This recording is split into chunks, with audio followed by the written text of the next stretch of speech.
Hi, Mauricio. It's Umar from BoxNation. Firstly, thank you very much for your time. Appreciate it. Thank you, Umar. Good to see you. And likewise, Mauricio. Look, just Well, following hear on, you because I don't see you. just following on there from Charlotte's question, more about a safety aspect though.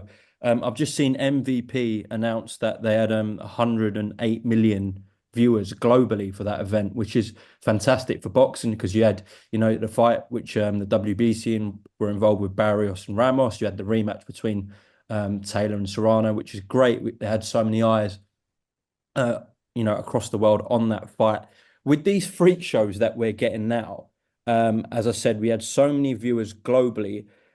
As the WBC president, is there a concern from yourself that if something goes wrong, i.e., someone gets brutally hurt and ends up in a bad way, which easily could have happened on Saturday night, and these type of events that Jake Paul specifically is involved with, if someone gets really hurt and the whole world's watching, how damaging could that be for the actual sport, for the professional code, Mauricio?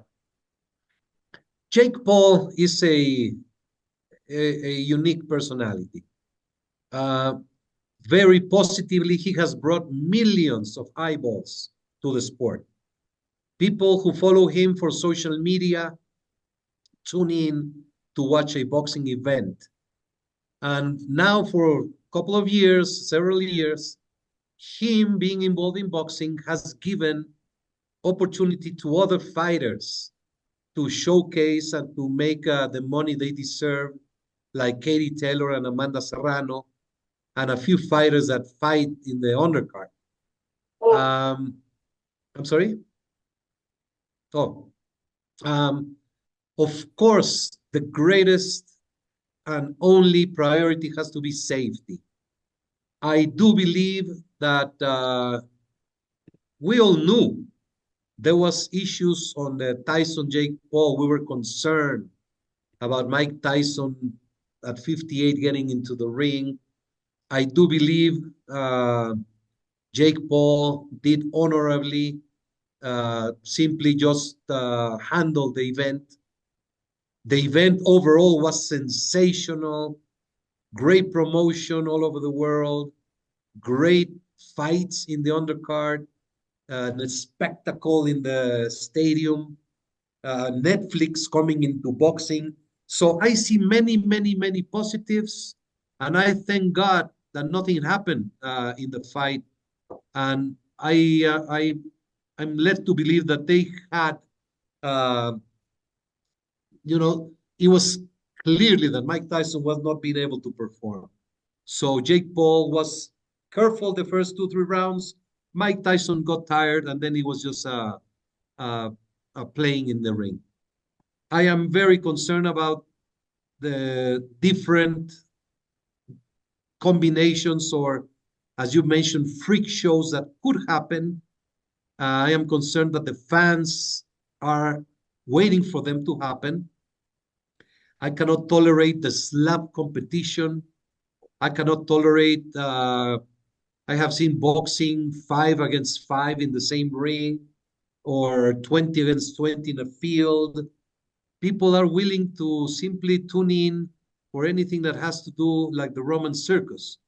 And it is very difficult for the WBC and for boxing to not deviate from the priority, which is safety.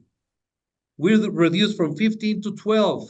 All these medical examinations, all the anti-doping, regulations for gloves, for the ring, for the ropes, medicals, yearly, before, after the fight, so many things that have been introduced in the sport. No other sport has taken care of its athletes like boxing. So it is difficult. It is hard, but it's the world we live in. Kids are in the phone. Kids are always dropped away from the families. It's a different world we're living in, but we have to stick with our boxing and make the best out of it and protect our fighters. Mauricio, on a more positive note, I know it was mentioned that Queensberry are now on DAZN, which Matchroom and Golden Boy already have exclusive deals with, which I think is a great thing for the sport. I know you spoke about sort of how streaming, whole network situation around boxing has changed. But what do you specifically think about the two major promoters in the UK, i.e., Frank Warren and Queensberry, and Eddie and Matchroom, who, of course, very fierce rivals not too long ago, but now are getting on? What do you think about those two specifically being on the same network, and how good is that for boxing? Well, I don't know the particulars. I don't know if it's exclusive contracts and everything goes through the zone or not. But what I can say is those companies, Queensberry and Matchroom, are the most important ones in the UK and two of the most important worldwide. Mr. Warren is a old wolf of boxing. He's been everywhere, very clever. And now his son, George and Francis, and a very great team Queensberry has, that they are very good boxing promoters. Matchroom with Eddie Hearn, with a sensational team of young kids, and with Barry Hearn uh, support to Eddie, it's also very gratifying to see there's so much interest that two big companies still have for the sport, and now under one umbrella. Um, but I'm sure the UK has absolute market for Sky Sports, for TNT, and just there's so many promoters, so many fighters, and boxing is a wheel of fortune.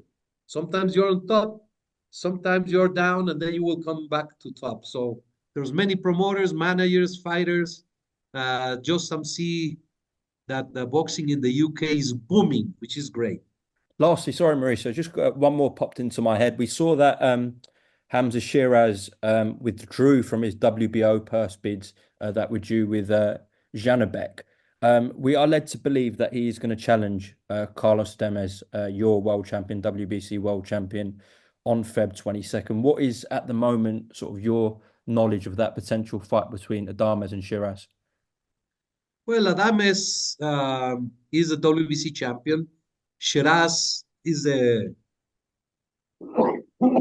Bless you. WBC silver and has been associated with the WBC for quite some time. Very proud of him. Sensational kid. Very loyal to the WBC. And that is a problem that we have within organizations. We need to have better communications, not to interfere in a process. The WBC ordered Shiraz much more before, and it was publicly, and then came an order from another organization. So it creates complications, but I believe Shiraz will fight for the WBC. I'm very much looking forward to it because I like him very much. I believe he can be a huge potential champion with a great role model position for the kids in the UK and the world. Thank you very much, Mauricio. Thank you.